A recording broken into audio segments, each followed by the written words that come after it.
Banzembo 27. Nzembo ya Davidi. Yawe azali pole pe lobiko na ngai. Nakobanga nani? Yawe azali ndako batonga makasi ya bomoi na ngai. Nakolenga liboso ya nani? Tango bato mabe babundisaka ngai mpo na koluka kosala ngai mabe, ezali bayini pe banguna na ngai nde baninganaka pe bakweyaka.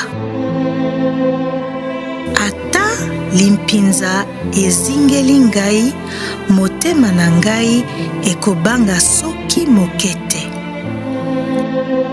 Ata etumba etelemi mpo na koboma ngai, atako bongo nakozala kaka na elikya makasi.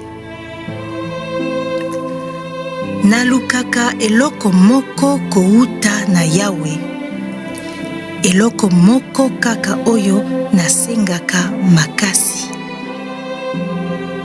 Nalingi kovanda na tempelo ya Yawe mikolo nyonso ya bomoi na ngai, mpo na kosepelaka na kitoko ya Yawe, mpe kosengaka toli na Ye kati ya tempelo na Ye.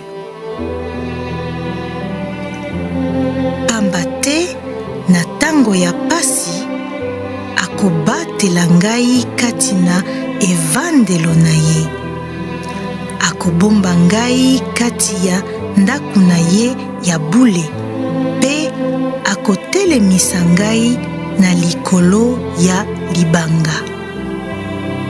Bongo nakotombola moto na ngai na likolo ya banguna oyo bazingeli ngai.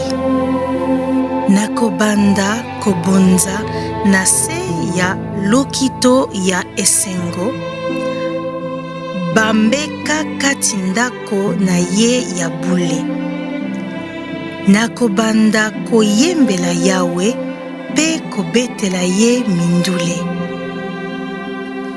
Yawe, yoka mongongo na ngai, soki nabeleli Yo. Salela ngai ngolu pe yanola ngai. Motema na ngai elobi na tina na Yo. Tala elongi na Ye. Yawe, nakotala elongi na Yo. Kopesa ngai mokongo te, kobengana mosali na Yo te na kanda. Osungaki ngai, kotika ngai te, kosundola ngai te. Nzambe mobikisi na ngai, ata tata pe mama na ngai basundoli ngai, Yawe akolokota ngai.